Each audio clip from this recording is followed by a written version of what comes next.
Hey everyone, the name is Erik Thor and I want to talk in this video about why you need to develop your intuition and how you can go about it. Because to be honest here, we are living in a time where intuition is kind of dying. We have created a world that is too smart for humans to keep up, and we need to get smarter if we are gonna be able to survive and make it for the future. And how do we get there? Like, what can we do? Because it's not like the case that people have gotten intelligence is a static state. People can become more intelligent, people can become better, but it requires conscious effort. And if you look at the goal and the general trends, you'll find that innovation is dying, there are less patents filed, there are less ideas coming out in the market, and a lot of the environments around us are not supporting increasing intelligence. On the contrary, we are creating worlds where intelligence isn't celebrated anymore, where creativity isn't celebrated anymore. And we need to do something about it. We need to talk about, for example, the state of our universities and our education system, where a lot of the time the education systems are built to teach, not to promote creativity or research or any kind of innovation. And what are we going to do about that? How are we going to create a world in the future where we can live? How are we going to get to Mars? How are we going to deal with global warming?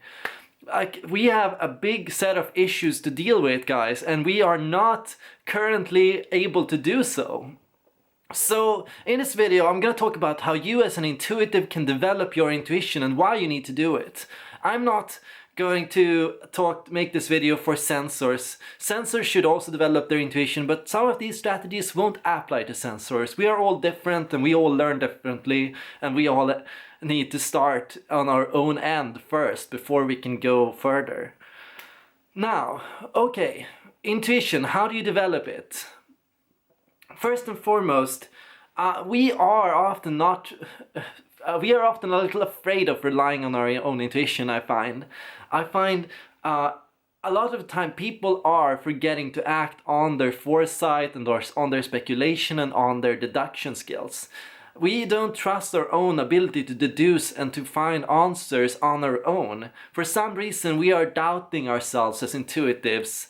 We are kind of saying, oh, but I could always be wrong. And that's of course a healthy starting point, but if it inhibits your behavior and makes you not act on your brain and your information and your processing, then you're wasting your brain resources.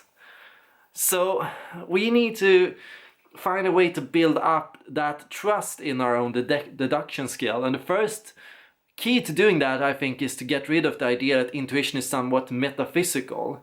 We trick ourselves sometimes because we don't understand our own intuition. We don't understand where it comes from. We assume it maybe just is some unconscious metaphysical projection inside ourselves, that it has no basis in reality.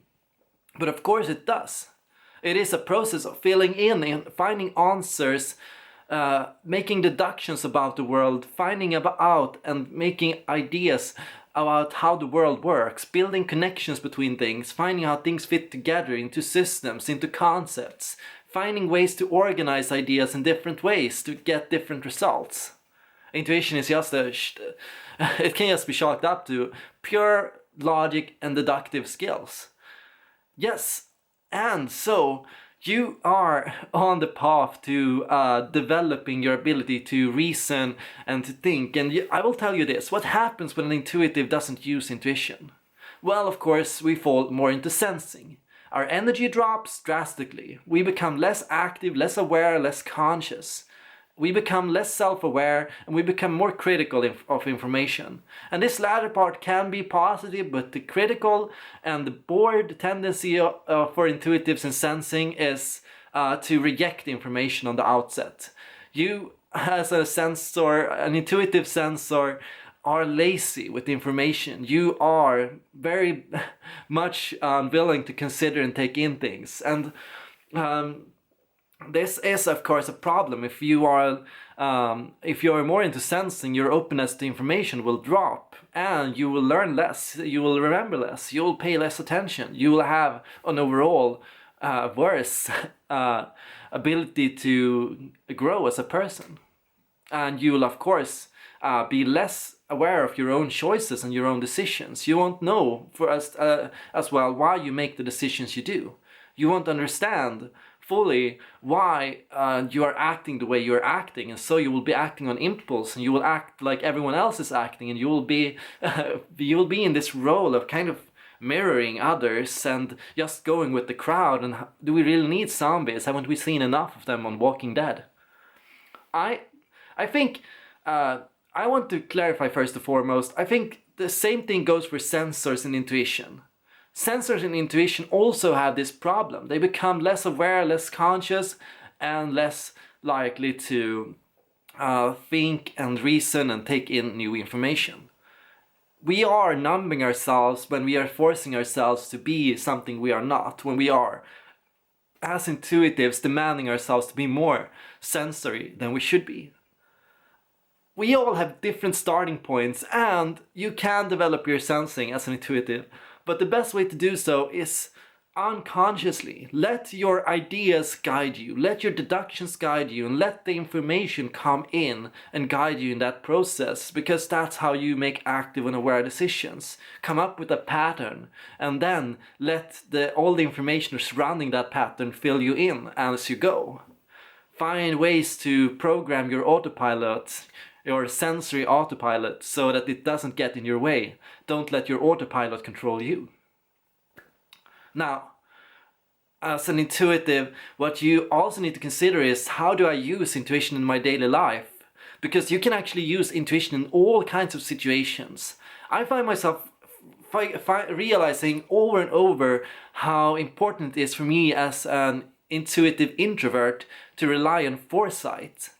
I should be actively envisioning how to make dinner, how foods will mix together. I should be actively thinking in advance, what do I think will happen in the future? I should be actively trying to envision scenarios before I go. And I find myself surprised by how many times I don't, and how many times I regret not doing it, because I know the results could have been much better if I did. I know if I spent more time actively thinking about what kind of videos I would make, for example, the videos would be a lot better in quality, of course. And I find myself realizing I'm not fully incorporating intuition into my daily thinking strategies. Why am I not doing it? Well, the key reason, I think, is because I was never taught to do it.